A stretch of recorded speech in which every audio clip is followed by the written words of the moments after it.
You are tuned in to What Up Baltimore online radio.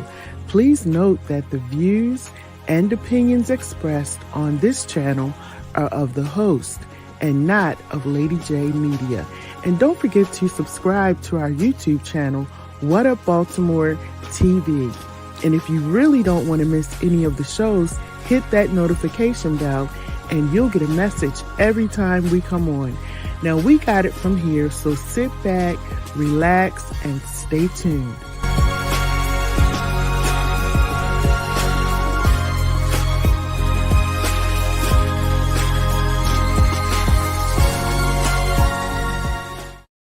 Hey everybody, it's Dr. Lady J. I am here tonight. Y'all know what tonight is. It's Thursday. This is the night when we talk to Monty. Monty is incarcerated.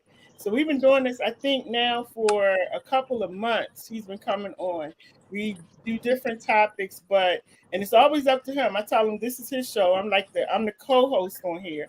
But unfortunately, you all can't see him because he has to call in.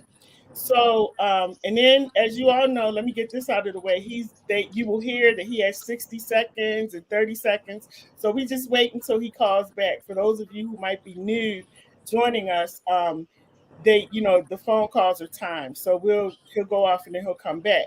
I want to introduce everybody that's on tonight. We have Miss Jeanette Graham.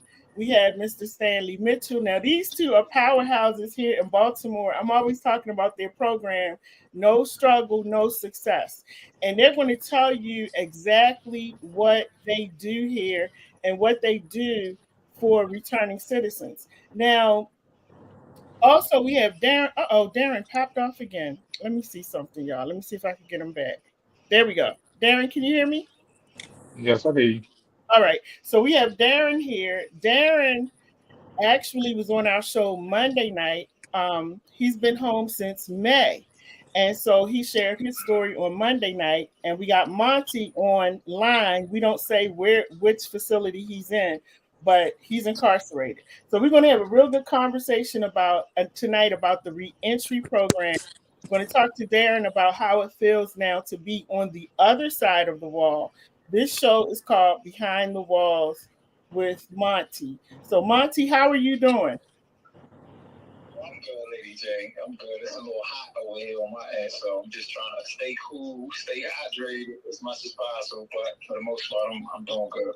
Okay, awesome. So I'm going to give everybody a chance to introduce themselves. Let's start with the ladies. So we're going to ask Mrs. Graham to introduce herself and tell us all about her program. Good evening, everyone. Hi, Monty. Hope to see you on the other side soon, and welcome home, Mr. Johnson. My name is Jeanette Graham. I'm the president of No Struggle, No Success, and we are a full-service reentry program for the state of Maryland. And throughout the state, we serve 220 individuals per year. And we serve as young as 11, as old as 65. For returning citizens and juvenile prevention services, so they do not go behind the wall if they don't have to. Again, alternative paths from prison. And then for the adult side, those individuals who have spent time behind the wall, that they are able to receive comprehensive home plans and resources when they have transitioned into the community. And there's some guidelines and stuff like that I don't mind sharing after we finish introductions, but we're here for those ones that's currently incarcerated and those juvenile offenders that's currently in the detention centers. All right. Mr. Stanley, tell us a little bit about you and who you are. Good evening, everyone. My name is Stanley Mitchell. I'm program director of No Struggle, No Success. My area of expertise is long-term prisoners, individuals that have been incarcerated a long time and come out into the community. No Struggle, No Success was designed and devised to do two things: to keep clients alive and free. All right. And you have a story yourself. I got to get you on here so I can interview you because you definitely have a story. We got to talk about your story. Don't believe the hype. Don't believe the hype. And then we have Darren. Darren, tell us a little bit about yourself. Good evening, everybody. Monty, my name is Darren Johnson. I recently was released from prison after doing nearly 17 years, and I'm currently in a reentry program right now. So I'm gonna speak a little bit about it later on and tell you, what it was like coming to this program and just being released from prison. All right. So everybody, thank you so much for coming on. I love doing this show. And of course, Monty. Hey, Miss Joyce, how are you? Of course, Monty is on the inside. So Monty, tell us a little bit about you. Hello, everybody. Good evening. I'm Monty. I'm one of the juveniles that's been locked up for over 17 years now. And he's currently waiting to go up for the JRA, so I can get released back into the community and back home with my family. So I'm just staying focused, programming. Yeah, that's about it. And Monty, how old were you when you went in? 15. I was 15 years old. And how old are you now? I'm 32. 32. So, and this is one of the, the things that we were fighting for down in Annapolis, but a lot of the stuff that we were fighting for ended up dying on the table. So, they didn't get they didn't even really look at it, I don't think, and paid no attention to it. But we do hope that you're able to come out soon, because going in at 15, that's a long time, so we do hope that you're able to come out soon. So tonight we're going to be talking about, the importance of these reentry programs, because Jeanette, a lot of times, what I hear in working with people that are incarcerated, what I get a lot is, why are you doing it? Why do you want to do something like that? It's a waste of time. They just going to come out and go back in again. So I've been trying to do these shows, on Mondays and Thursdays, to really put people in front of the camera who have come out, who are doing great things, so people can see that it's possible to be inside and be reformed. And a lot of these guys that I have on the shows the one guy has gotten his PhD in prison, So there are a lot of men and women who are incarcerated who are doing great things behind the wall. And so we want to continue to push that narrative to let people know that we can't just always say lock them up, forget them, and throw away the key. So Jeanette, I know you got to go, so I want to start with you. Tell us a little bit about the reentry program. Monty is really interested in it because, hopefully he'll be going up for parole soon, and he really wanted to know a lot more about this program. Sure. So for individuals that's interested in reentry programming, I will tell you that No Struggle No Success is the one of the primary reentry programs for the state of Maryland who delivers direct program services. We're not reentry navigators. We're not reentry specialists that hold titles where they do referral-based linkage, where they give you a piece of paper and send you on your way. That's typically what happens when someone gets returned that does get the opportunity to come home. They're released with a large envelope full of documents that they probably don't even know how to use. It's outdated. The resource is not there. There's a waiting list and those kind of things. So we believe at NSNS that reentry starts from the moment that someone's incarcerated. However, our program, we've designed it in such a way that they have to have a release date within the next 6 months, or and if it's not a release date, a parole hearing, or some type of file motion. And so Monty mentioned, and I'll use as an example, a JRA. So the Juvenile Restoration Act was passed October 2021. And NSNS, No Struggle, No Success, have completed 56 of the JRA cases for the state of Maryland. This means that someone under the age of 18 committed a crime and was convicted and was sentenced to life and served more than 20 years in prison, 20 plus years in prison, and have the opportunity to go in front of a judge and hopefully get their sentence reduced and or time served. And we've been very successful in this area. And typically for anyone that is behind the wall that fits our program guidelines, we're able to come inside the prison, do an interview, unless we do it virtually. We do a pre-screening of the referral. We look at infraction history, academics, their progress. We talk to their family. We talk to them, because it will not work unless we talk to them. And then we work together with holistic and evidence-based approaches to completely design a personalized home plan for them. And we present that in court. So typically myself and Mr. Mitchell will present, if the judge would allow someone to be able to come home, that they have a full service reentry program that's going to follow them and give them continuing care for at least 18 months or if needed longer. And so No Struggle No Success has been doing this for 4 years. As a 501c, we've been in the community since 2018. And For those who are currently behind the wall, we understand that there is a lack of programming behind the wall. They do not give corrective programs. They are limited to individuals depending on if they're a lifer or they're not a lifer. If they are in certain regions, whether if they're in Cumberland versus if they're down BCC downtown. So it depends on, and then it also depends on the staffing. If the case manager or the social worker wants to help you and put those things together, they're really lack of resources or lack of support, especially as they're preparing to come home. And so what NSNS have decided to do is work along with those agencies like Department of Public Safety and Corrections, the Public Defender's Office, Baltimore City Public Schools, several health institutions like LifeBridge Health, Center for Hope, Department of Juvenile Justice, and the Mayor's Office, and a few other local community organizations and businesses to pretty much build out. So if someone says, hey, I need my GED, I need an ID, I need my medical assistance, I need a bank account, I need clothes, I need a place to stay, all those kind of things that you think of that's basic human needs, we address first. But we also ensure that they also get opportunity to make sure that they address their mental health and substance abuse, because those things are not behind the wall. And then we make sure that when someone does get the opportunity to come home, that they're assigned to a mentor. Everyone, regardless if you're in prison or not, needs a therapist or needs someone that they can talk to from a clinical standpoint, and then they get peer support, someone that had lived experiences. And so when Mr. Mitchell talks, he'll speak about his story.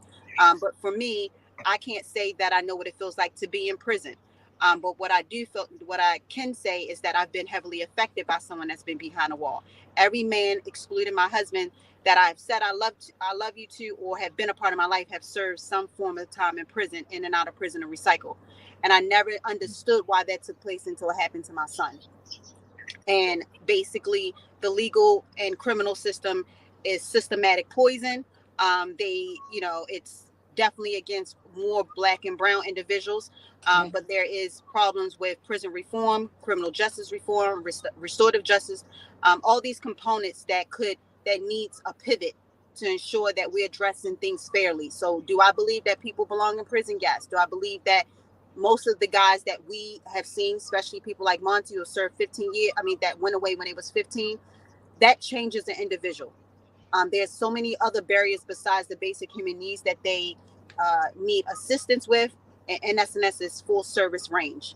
So anybody that knows us or want to get to know us, they are able to come and do a tour at Maryland Avenue. We also have second office space at Light Street. We have my staff. This is a woman-led business. We're certified for the state of Maryland and Baltimore City. And so half of my staff are returning citizens, and other individuals are individuals like myself who were directly impacted by someone that they love behind the wall.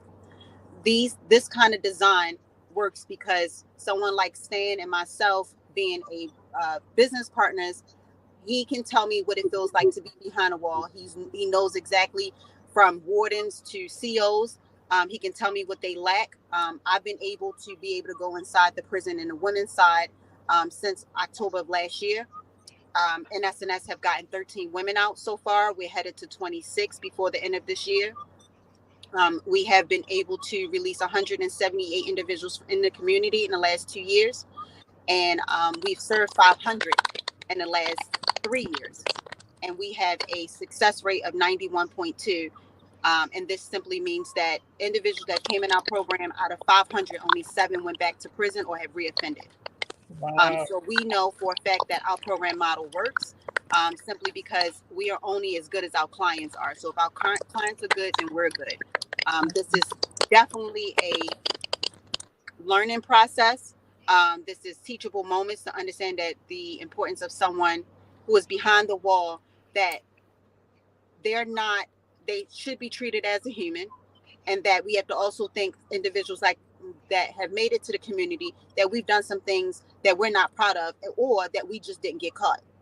Mm-hmm. And so those kind of things we need to take under consideration when someone wants to take accountability, remorse, respect the victim and the victim's family. All of those things are a part of reentry.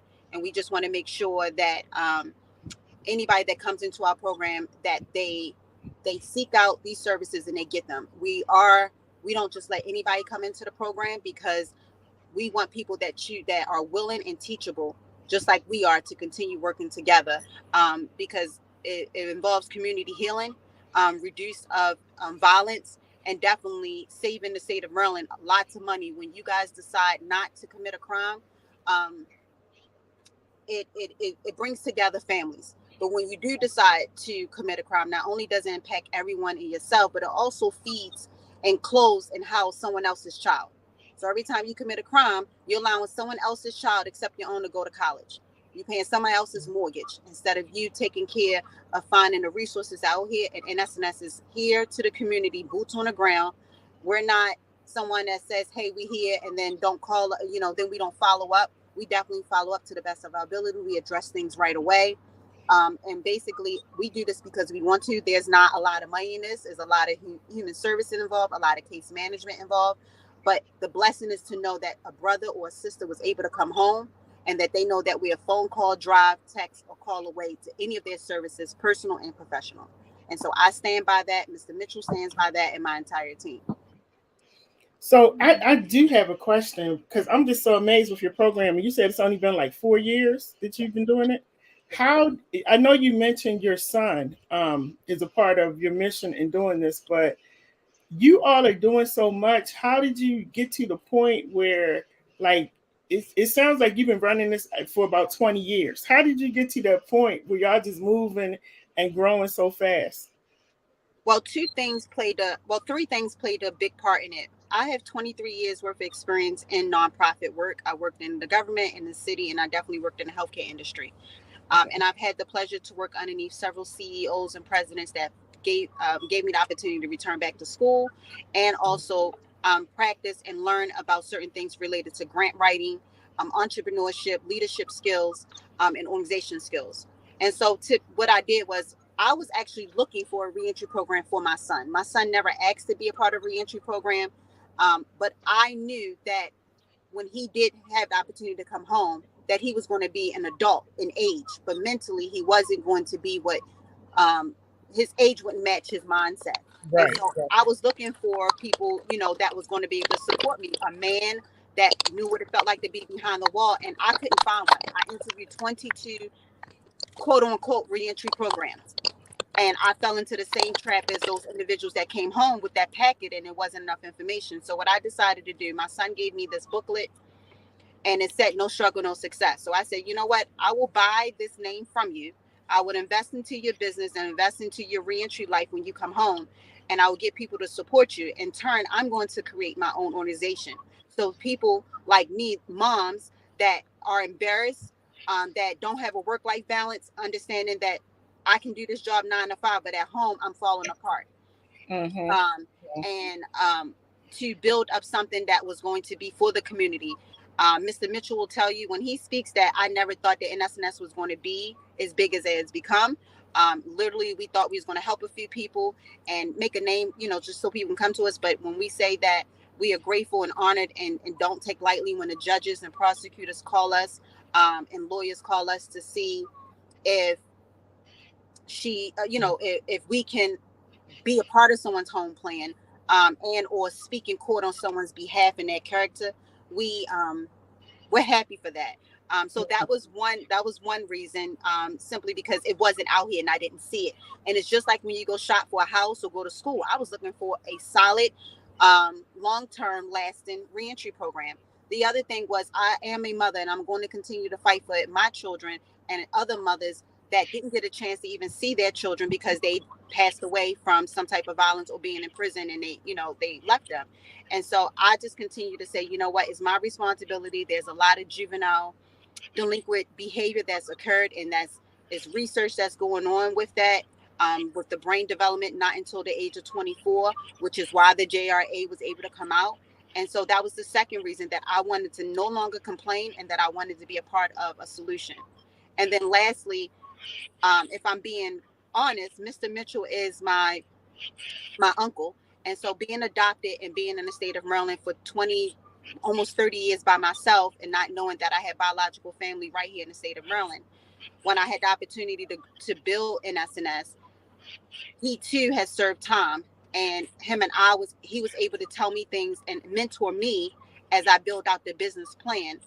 And so it's like having uncle daddy right working next to me, and then Right. having this mastermind of someone that actually knows exactly what it is to be that, like, basically the glue to the puzzle that I was putting together for reentry programming.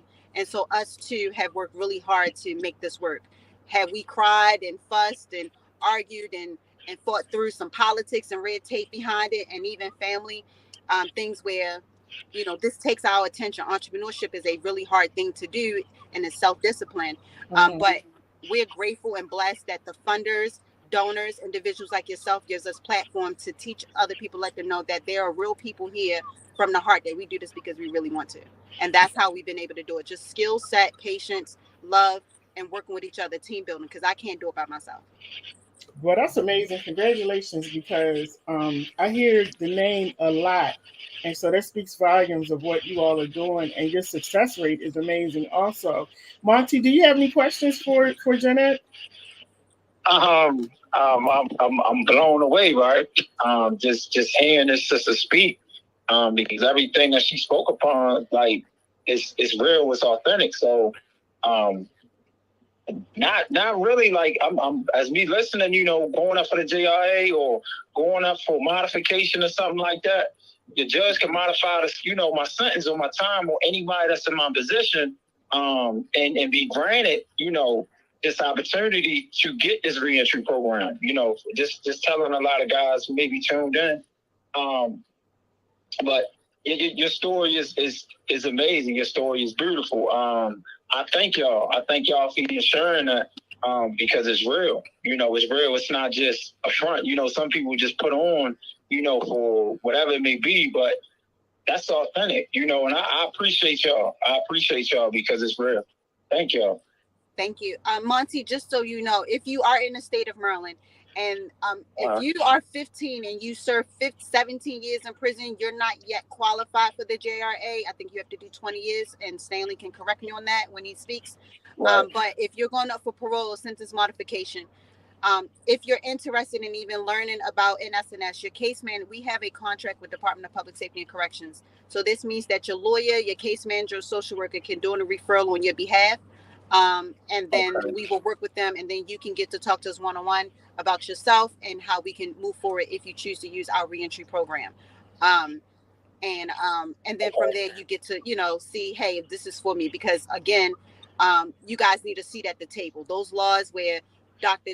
Lady J and myself, and learning how to go down Annapolis and speak on your behalf, when you and your family, when you can't do it, your family need to be down. Anytime between January and April of every year, somebody needs to be down Annapolis advocating for the laws for the reentry population. The more people that do it, the more they'll see the need for it, funding and policy changes. Okay. Yeah. Thank you so much. Now I know that's an option for.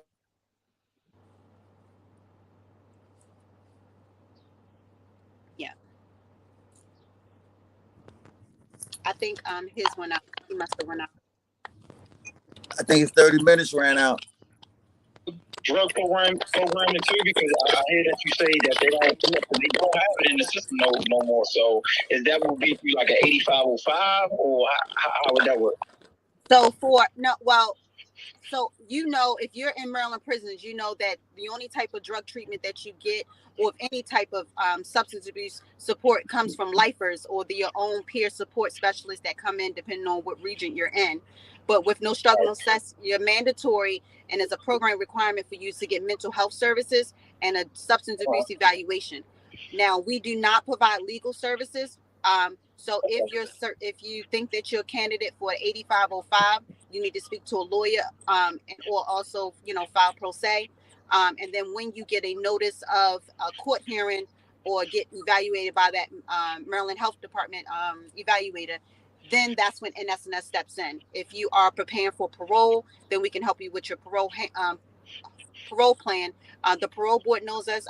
May 24th, myself and Mr. Mitchell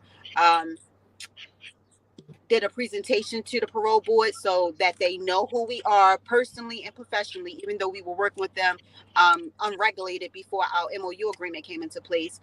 But they now know how we screen them and work along with them to ensure that when they see an acceptance letter from NSNS, that they know that we took our time to ensure that that person fit the criteria and that we support that they no longer a threat to society as well. But if you are serving life, of course you need to have some type of release or filed motion in court for us to be involved. Because there's a lot of cases that's coming out. The parole, the governors out the parole process, the JRA, and then the public defender for the state of Maryland is the de-incarceration unit. And so those are ways how people get out. So you just have to work with your case manager and a lawyer to find your best way out as far as getting granted relief. But from home plan perspective, if you meet our qualifications, Mr. Mitchell will be one of the ones that would confirm if you can be in a program or not. Okay. Thank you so much for that. I definitely appreciate it. I'm over here writing as you're talking, so I'm listening. I'm here. Okay, no problem. And Jeanette, there was a question, and whoever called in, you can call back. I think you got disconnected, but give us a call back. Then, and if you want to call in, it's 443-297-4753. But you have to hold on, because if they're talking, I'm not going to interrupt them, but I will bring you on. So just hold on until I bring you up to talk. But Joyce said, she said, I met Jeanette Graham. She said, how I met Jeanette Graham is I saw the Fox 45 interview about her son. Is he close to release? Okay, so I've been trying to figure out a way to share this information. So my son was 15 when he was charged as an adult, and he was sentenced to 25 years. On April 19th, 2021, he was granted parole and released. As of today, this June of 2023, my son is currently reincarcerated. He has reoffended and he has gone back. I don't know his current status right now. And this is one of those things where adjusting back to society is really hard. And I could not be his reentry specialist. I had to be his mother in this case. And I could not, put the NSNS hat on. When a parole agent, when someone comes home on parole, it's up to the parole agent for them to utilize certain services. And in my son's case, his PO did not want him to use NSNS. And so what did that do? That left him with no structure at 22, when his entire life from 13 to 22 was behind the wall. And so he's the textbook reason why you do not put a child in prison. So Joy, to answer your question, when I say that I prayed and I cried and I screamed and I begged for my son to come home, God did give me the opportunity to have my son for 1 year home, where I was able to do a lot of things with him, celebrate his birthday, holidays, him be with his siblings. But unfortunately, right now, he has gotten caught back up, and I don't know his end result right now. And I'm going back to praying and support, and hopefully that whatever takes place with him, that he understands that he still have love and still have family here. It's just a different rodeo this time around. And some people, it does take them to go back in and figure it back out. And understanding that bad association does still spoil useful habits, and that you need to address your mental health and substance abuse. And those things were not, even though they were planned and available to him, we have to adhere to what his parole agent says. And that was part of the issue of why he returned back to prison. But he was on Fox 45 at the time, the same way how Monty is. He did talk on the phone. And he's very proud to know that NSNS exists, and individuals who have never met him before was willing to support me and the organization. And I just ask you to keep him in the prayers, and hopefully that he is given the opportunity to come home again. Wow. Lady, can I interject right quick? Sure. Go ahead. So that right there, right? And throughout these institutions around the state of Maryland, as she probably know firsthand, when they did, pull the grant money out, and they took all of the programs out, or whatever may have you, right? Now all you have, 95% of everybody in these institutions are getting some form of inebriated, so when you don't have the counseling, when you don't have, certain structures set up in place, that's what you fall into in these facilities, and there's no help. Everybody is being warehoused. So if there is a way that we could find some type of support while we are in here, especially speaking from, the guys that's been locked up like me, since a juvenile, that would be extremely helpful. So that's why it's so important, as everyone already know, to get down to Annapolis and so forth, but also try to get some programs inside these places before that, we come home, because we've been doing stuff a certain way. It creates a habit, for so long, and then we surround it, by this stuff. So I think before we make that leap, before we make that step, I think, if we can push for some stuff, to work in here, and I know it's staffing issues, I know it's, financial issues, but we gotta start from in here, because that's where it starts at, because whatever we doing here, we won't take out there with us, unfortunately. We may adjust and adapt to certain things, but coming from a behavior and a mental health aspect, man, we need that bad in here. These brothers, we need that significantly bad in here, Wow. Now, Mr. Stanley and Jeanette, we're going to be praying for your son too. I didn't know that. We're going to keep him in prayer, most definitely, and you. Mr. Stanley, give us a little bit about the program, this that. There's some kind of noise going on in the background. Yeah, can you hear me? Because you're breaking up a little bit. Yeah, we can hear you clearly.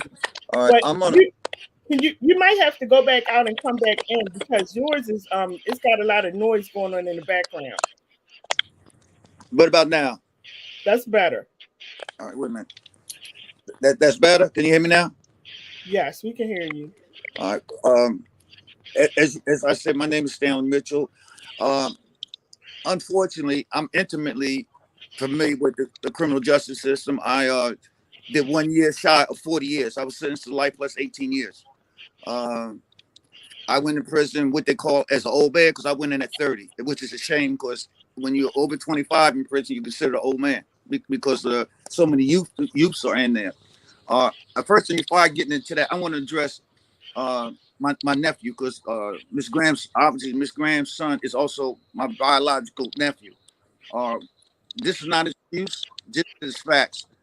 When you put an 11-year-old in prison, an adult prison, for stealing a cell phone case, and he gets stabbed and does 6-7 years on administrative segregation, and then you release him to a program and family love that can give him all the support, and then the state intervenes and says, well, he can't go to your program.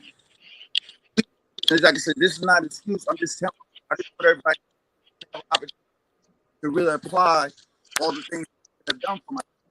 And I came a lot on this because the way he was treated in the system. As Ms. Graham said, we're lobbying for it real hard that release should start from the day you get in with the first day in prison.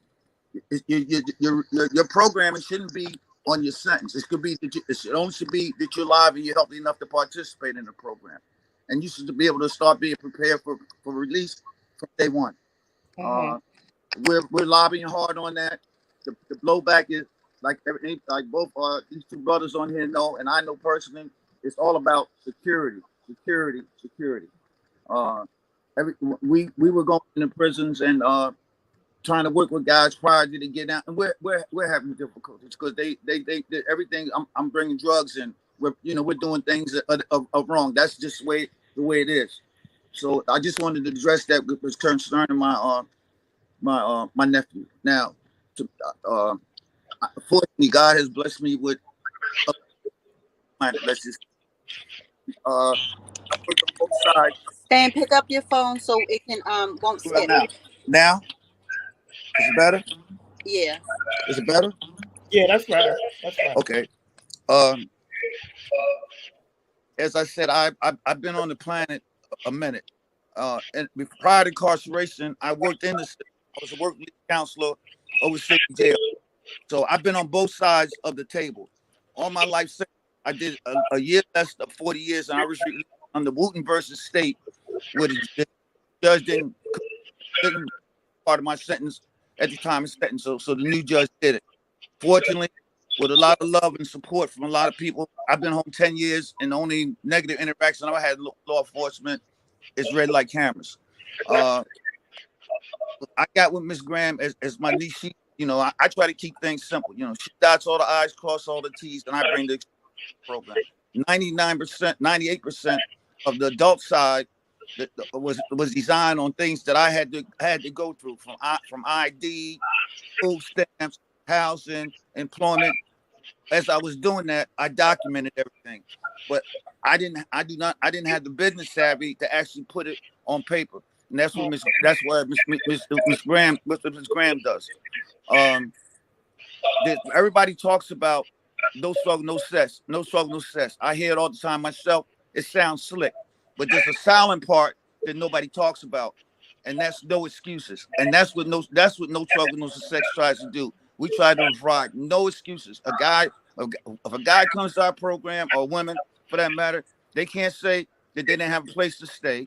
They can't say they didn't have no clothes. They can't say they didn't have no food. They can't say that they have an opportunity to go to therapy. They can't say that they didn't have transportation. We try to give them everything, so there's no excuses for them to throw no bricks at the penitentiary. If they decide to throw bricks at the penitentiary, that's because that's what they wanted to do. The program also has a policy that I tell them when I interview individuals, look, this is not a get out of jail free card. Freedom is not free. It comes with responsibilities. If you're doing what you're supposed to do when you get out, when I write the report to the judge, that's what's going to say. If you're not doing what you're supposed to do, then that's when it's going to say. And I don't want you walking around the yard saying that no struggle, no sex got you locked up. You got yourself locked back up, because we go out. We try to do everything in our power to make sure that you have the tools to survive out here. No, we can't take you to Macy's and go shopping, but we can give you clothes. We can't buy you a car, but we can Uber you, or one of our transportation worker will get you where you have to go. So it's, and as Ms. Graham said, we're not. I refer to us as boots on the ground. We're not people that you come into the office, somebody gave you a piece of paper and say, go see them over there, and you come in there and then we give you another piece of paper. No, what we'll do is set an appointment, and if necessary, take you to that appointment. So no success. There's no magical bullet, but individuals, as I like to tell them, if they drink the Kool-Aid, they'll be fine, because I know it works. I came out at 65, and it's been 10 years, and if I could do it, I don't think there's nothing special about me that they can't also. So we also are heavy on peer mentorship. But when the individual comes home, we go out our way to find out somebody that's in this community that we know that was that they know. And so we put them together, because that way individuals see that, you see somebody that you walk the yard with. Now you see him, nice house, nice car, nice clothes. You say, I want to get them things too. So it's easier to get them to, as I say, drink the Kool-Aid. The prison system is, you represent a dollar sign. Prison is no more than modernized slavery. I refer to them as plantations.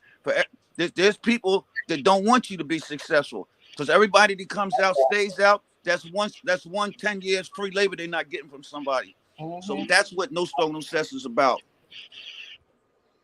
So, Mr. Stanley, when you said you did 39 years straight. Well, let's just try it this way: 38 years, 6 months, 20 days, 16 hours. Wow. No work release, no camps, no nothing. They put that 3-piece suit on me August 1st, 1978. They take it off till June 20th, 2013. Whew. Oh my goodness. Wow. But like, with $18, a bag full of blood pressure medication, and a handshake.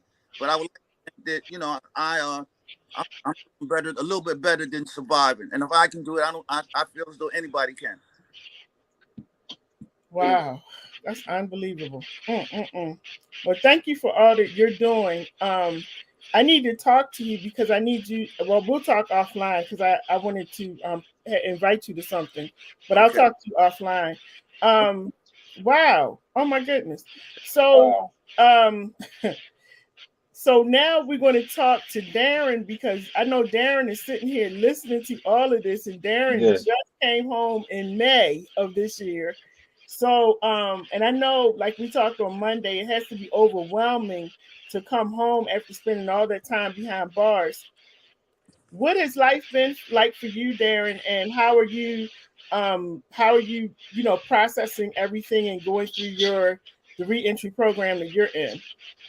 So like my story is kind of similar to Monty in a way. When I first was incarcerated, I was 19 and I came home 35 years old, and I was accepted to a reentry program that was based in PG County. However, I went through 8505, 8507 to get accepted. So that's the first phase. You have to go to in treatment. So I take mental health classes, I take peer counseling classes and all that. But I would say something that Monty hinted on earlier is you almost have to rewire your mind. You know, those survival skills that you learned while you was in prison, you have to Mm-hmm, rewire everything because it's a whole different survival skills that you need out here in society. mm-hmm, So I didn't know what to expect coming through this reentry program, and Stanley talked about it, and Miss Jeanette spoke on it. These programs are so beneficial for someone who spent so much time in prison because these organizations they connect you with so many resources that just make your transition so smooth. And I don't think that I could have did it without it. I have the family support, I have all the support coming from all angles, but without this type of reentry program, I don't think that reintegrating would be so smooth or even probably would be possible without having those type of assistance, whether it's financial assistance, people helping you strategize your goals for school, jobs, whatever. It's like it's all there. Like you said, clothes, whatever you need is there. So I just think it's so beneficial. And I mean, it's it should be offered more in a lot of counties. I was accepted in PG County reentry programs. I don't know how many other counties have these reentry programs, but I mean, it is the best thing to happen for me.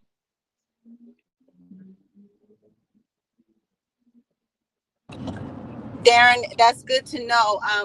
NSNS works with Prince George's County actually because they had a backlog of reentry services. We partner with them as well.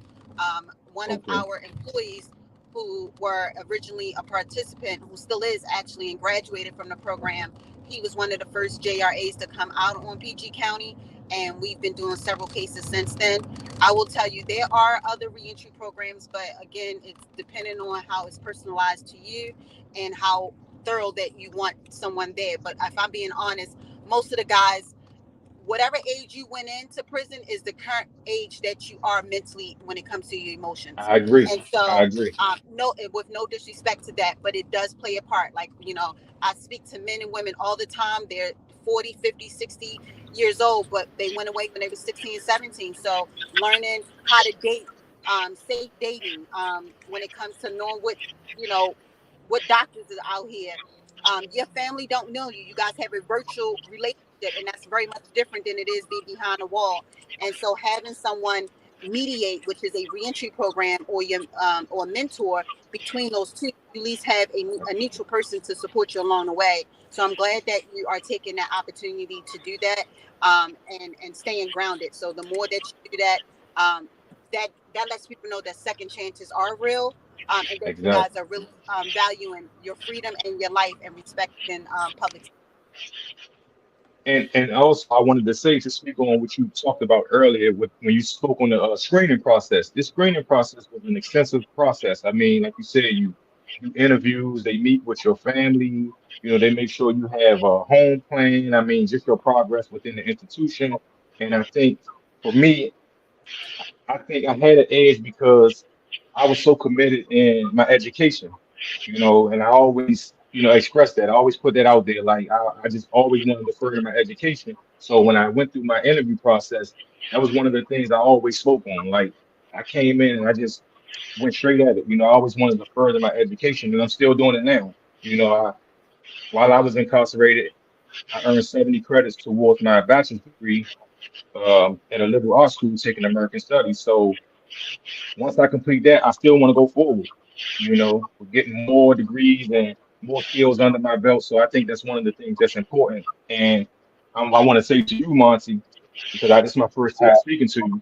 You know, whatever you're doing in there, that's education, vocation, or whatever, stay committed, stay dedicated to it. You know, those are things that they look at. You know, they look at those type of stuff. Okay, okay, okay. Yeah, Yeah. I've been active. I've been active, man, my whole bit, man. You know, getting into programs, creating programs, getting into all the MCE shops, you know, the Botech shops. Right. Right. You know, because I too think that it's important, especially, you know, coming out and already having, you know, stripes against us as a black man, as a offender, you know, like just being a felon. So certain fields, you know, if you're not connected, you know, because I want to live a good life too. You know, I don't want to live, Right. you know, below everything. You know, I want to live a good life too. So me acquiring certain skills and putting them in my tool belt, it's like, all right, well, let me try this, let me learn this, because I might need this down the road, you know. So I went to Stratford University, you know, got my fitness and nutrition diploma, and, you know, still working on other things. So I agree 100% with you, man. I can relate with you 100%, bro. And hey, I salute you, man, you know, for even getting where you at now. You know, you understand what I'm saying? So, you know, keep going, man. Keep going. Because y'all out there moving like that, y'all paving the way for us to move a whole lot better. You understand what I'm saying? Likewise, continue doing what you're doing. You know, you're gonna be in the same spot, and you know what I mean, speaking to other guys that's in there and trying to help them. Likewise, man. Continue doing what you're doing. Appreciate it, bro. Appreciate that, bro. And Monty, Tay, you know Tay, right? So yeah, Tay is watching right now, and he said, "Keep your head up." Okay. Appreciate that, Tay. Yep, he's watching right now. And Tay is one of the guys that was incarcerated for like 20 something years. He's been out for a year now. He's gotten his CDL license. He has done so many amazing things, and he's been on the program a few times as well. So listen, everybody, we're coming to the end of the show. And what I want to say is this. Monty, first of all, I appreciate you for being so transparent and, you know, calling me during the week, and we have these conversations about what we're going to talk about. Because y'all, this, like I told you, this is his program. When he comes out, this, y'all going to see his face. It's not going to be behind the walls with Monty anymore. It's going to be another name, but you're going to see him on the screen, and he's going to be talking to you. So, you know, we just prepare, and, you know, you got to prepare, and you got to always think forward. So that's what we're doing right now. So I'm the co-host right now. He's the host of the show. And Sharice, hey Sharice, she said God says we are predestined, and that's exactly right. So that's what we're doing now. We're making a way for Monty. We speaking it into existence.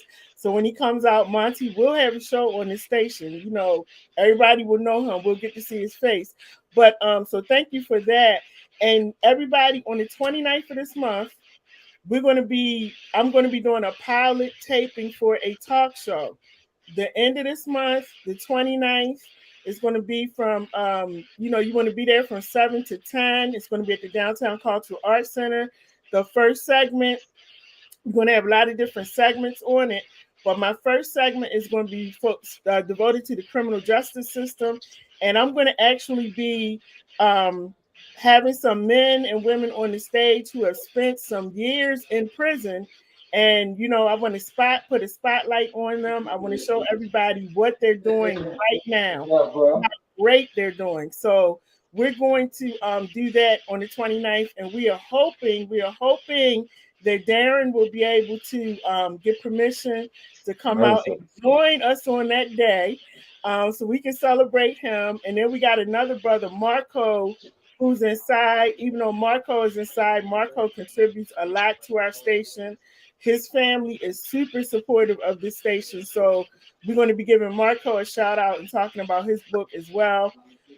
So, you know, go to Eventbrite. You can get your free ticket. If you go to Talk Show Dr. Lady J, you'll be able to get your free ticket to come out. This is going to be a epic event because they're trying to bring a talk show to Baltimore. So we want to make sure that we make this the best ever. This pilot show that it's the best ever. So make sure y'all come out, and thank you to everybody who's already gotten their tickets and who've been blowing up my phone. It's going to be good. So, and Jeanette, I hope you and your husband are able to come out that night too. And Monty, we'll be giving you a shout out that night. We wish you could be there, but we definitely going to give you a shout out that night for all, what you do to help with the station. So I'm going to go around and give everybody a chance to give us some last words, advice, or whatever you like to do, like to say. We're going to start with Jeanette. Go right ahead. Thank you for allowing us to come on this show and use our platform to share about reentry does matter, family does matter, and building us together and giving people second chance. NSNS have several things that's going on. Please check out our website, nostruggleNoSuccess.org. We have an open house where we're hiring people. Some positions open up because we have new grant funding. And then also check us out. October 1 will be our first trailer. We picked up a Hulu contract. So it was about my life. Stanley Mitchell, and how we develop NSNS. So I'm excited to get that out. So that trailer will be out October 1, and we're going to keep pushing regardless who likes it or not. NSNS is here to stay. We're embedded, and we are here for Baltimore and for the state of Maryland. So thank you so much, Lady J. Wow, that is awesome. Congratulations. Congratulations. Congrats. That's big. That's big. Congratulations to you. You deserve it. And Mr. Stanley, what you want to leave with us before you go?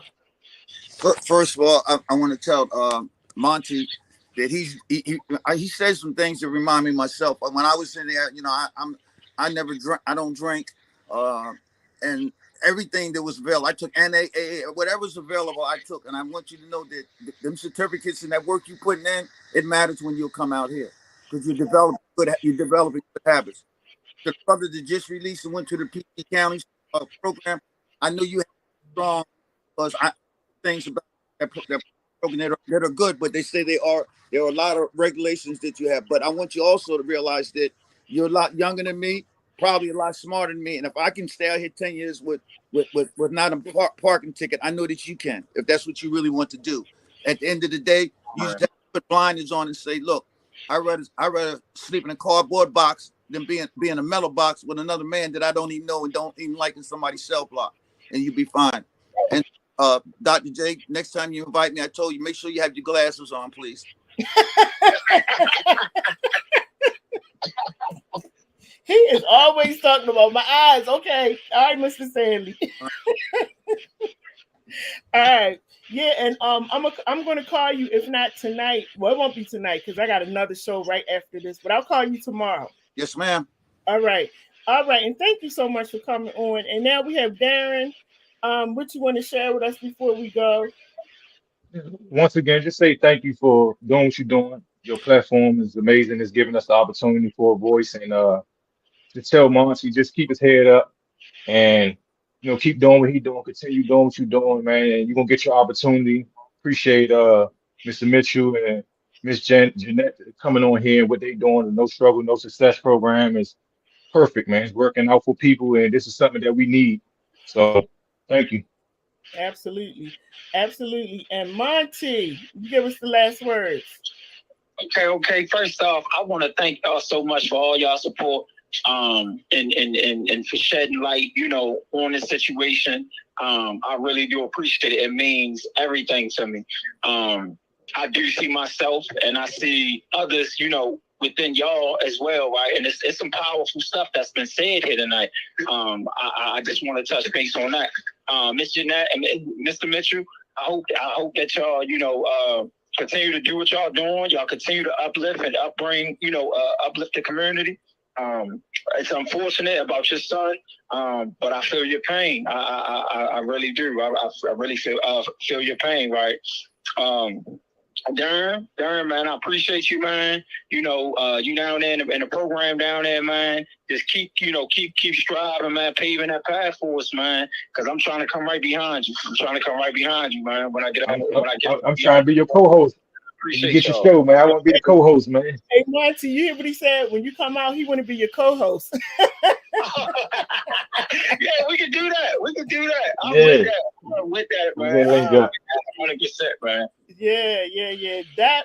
Listen, y'all can do that right now. I can step off the screen because I be on the screen all the time. So y'all can actually do that, and I can be doing something else because I be on this camera all the time. But yeah, Monty, thanks a lot, and we definitely praying that you will be able to come home soon. Be with your family, with your fiance. So, we definitely looking forward to that. And listen, this is the other thing, Monty, before I go. Darren is in a relationship, right? And so I said, now we're going to have to come back and have that conversation. Remember, we had 2 conversations about what is it like to be on the inside and be in a relationship. And you know my feeling about that. But I said, now, we got Darren, and he has a very nice lady in his life. So we need to come back and revisit that conversation because y'all can actually have that conversation better than me. So, yeah, we're going to have to come back and do that. Yep. Yeah, I would love that. Yeah. All right. Well, listen, everybody. And Tay, thank you so much for coming on. Yeah, Tay is actually going to be one of the men that we're going to be spotlighting on the talk show the end of this month when we do that taping. So Tay will be there also. Like I said, he spent over 20 years in prison doing amazing stuff since he's been out. Hanif, Desmond Hanif Perry. I always get his name mixed up. He's going to be there. We got quite a few guys that's going to be on that stage. And so it's going to be amazing. We want to give everybody their props. And we want to let people know that it's possible to go in and do your time and come back out and listen. And you're successful. Look at Mr. Stanley. Like, he getting ready to be on Hulu, y'all. I got to come back and interview them. But anyway, y'all, I got to go. It's another show getting ready to come up. Monty, it was a lady that called in. She was shy, didn't want to come on the camera, but just wanted to tell you to keep your head up. Okay. Thank y'all. I really appreciate it. Yeah, so everybody stay tuned because I gotta go to the next show, and I'm going to be talking to Mr. Gemini Burke.